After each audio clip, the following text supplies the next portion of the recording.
So hello मेरे प्यारे friends, आज हम एक्सप्लेन करने वाले हैं सोलो लिविंग सीजन 2 का एपिसोड नंबर 10 को। सो हे फ्रेंड्स, आप लोगों को इस एपिसोड में और ज्यादा मजा देने के लिए मैं इस एपिसोड को पार्ट बाय पार्ट बनाया हूँ।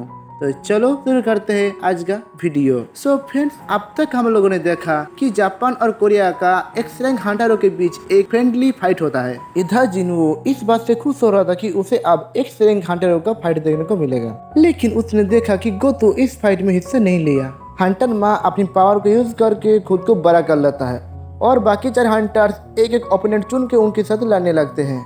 हुसैन और लिम की लड़ाई हो रहा था, जहाँ पर लिम दूर रहने की कोशिश कर रहा था क्योंकि लिम के अटैक दूर से ही रेज करता है। ये Arena top tier magic game से बनाया गया है, इससे कोई मामूली हंटर्स खोज भी नहीं लगा सकता। लेकिन ये लोग तो यहाँ पर तोड़फोड़ कर रहे थे। इधर बेग भी अपनी पूरी ताकत से लड़ रहा था, लेकिन कुआमोटो उसके साथ लड़ने के बजाय भाग रहा था क्योंकि वो इस टाइम बहुत ही नाराज हो चुका था। बेग समझ गया था कि गोतो अपनी हंटर्स का टेस्ट ले रहा था। वो ये देख रहा था कि उन सब इस मिशन के लिए तैयार है कि नहीं। ये सोच के बेग अपनी बीस्ट वाले अवतार में आ जाता है और हमला कर देता है। दूसरी तरफ ए रैंक वाले हंटर सोचते हैं कि ये लोग तो जानवर की तरह लड़ रहे हैं, हम लोग तो इन लोगों के सामने टिक ही नहीं पाते। तभी टनाका हंटर माँ को हरा देता है और होशिनो भी ली को हरा देता है। इधर बेग कुमामोटो के पीछे पड़ा हुआ था, तभी होशिनो और टनाका बेग के साथ लड़ने के लिए आ जाते हैं। इधर चाहिन कानाई से लड़ रही थी। चाहिन की मूव तो कानाई को पता ही नहीं चल रहा था और लगता है इसी कारण चाहिन को डांसर की टाइटल भी मिल चुका था। तो चाहिन फाइनली कानाई को बहुत ही आसानी से हरा देता है और वो बेग की मदद करने के लिए जाने लगता है। और तभी अचानक कुमामोटो चाहिन के पीछे से हमला करने की कोशिश करता है। चाहिन भी उसकी मुंह पे एक जबरदस्त पंजा मार देता है, जिसके कारण कुमामोटो के मुंह से खून निकलने लगता है और इसी कारण कुमामोटो को बहुत ज्यादा गुस्सा आ जाता है।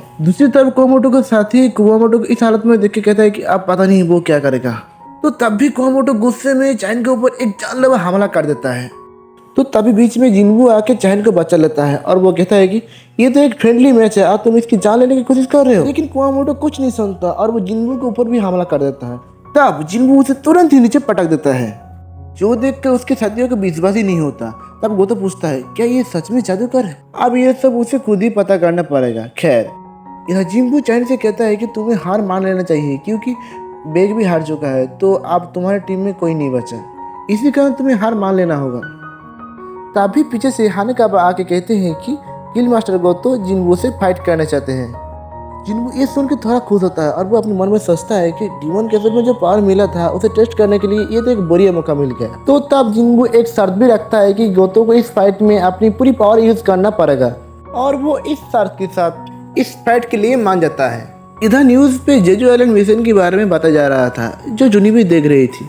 वो अब एक नॉर्मल जॉब करती है और जूनी भी इस मिशन की सेंट्री टीम में ज्वाइन करने की डिसाइड लेती है। तो दूसरी तरफ जिनवू और गोतो फाइट के लिए रेडी हो रहा था। चाहिन सोचती है कि उसने जिनवू को ए रैंक डंजन में फाइट करते हुए देखा है, तो वो क्या एक्स रैंक हंटर के साथ फाइट कर पाएगा। तो तब बेग चाहिन से पूछता है कि आज तो ये हंटर भरे हुए हैं, तो क्या आज तुम्हें बदबू नहीं आ रहा है। तो तब चाहिन कहती है हाँ मुझे बदबू तो आ रही है, लेकिन आज वो ये बदबू सह लेगी क्योंकि लड़ाई के मैदान में वो रुमाल लेके तो नहीं जा सकती है ना। तो अब जिनवू कहता है चलो शुरू करते हैं, लेकिन उसकी बात खत्म होने से पहले ही गोतो उसके ऊपर अटैक कर देता है, पर जिनवू उस अटैक को आसानी से डॉज कर देता है। उसकी स्पीड देख के गोतो समझ गया था कि जिनवू कोई जादूगर नहीं है और वो उसके बाद उसके ऊपर पावरफुल अटैक करने लगता है। लेकिन जिनवू फिर भी उसके अटैक को आसानी से डॉज कर रहा था और हंस रहा था, जो देख के गोतो बहुत ही गुस्से में आ जाता है और वो जिनवू के ऊपर जानलेवा हमला करने की कोशिश करता है।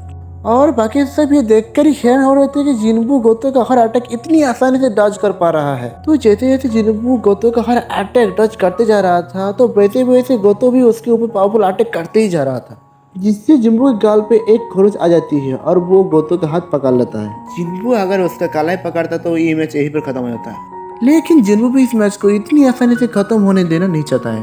दोनों ही अब इस फाइट में बहुत ज्यादा सीरियस हो जाते हैं। तो दूसरी तरफ बेग कहता है ये दोनों अगर ऐसे ही फाइट करते रहा तो आज किसी का मौत तो तय है। अब ये दोनों अपनी अपनी फुल पावर से एक दूसरे के ऊपर अटैक करने ही जा रहा था कि तभी उन दोनों के बीच में एक बहुत बड़ा आइस की चट्टान आ जाता है और जिनवू और गोतो को बाकी हंटर्स पीछे से आके रोक देता है और वो कहते हैं कि ये फाइट यहीं पर खत्म करो।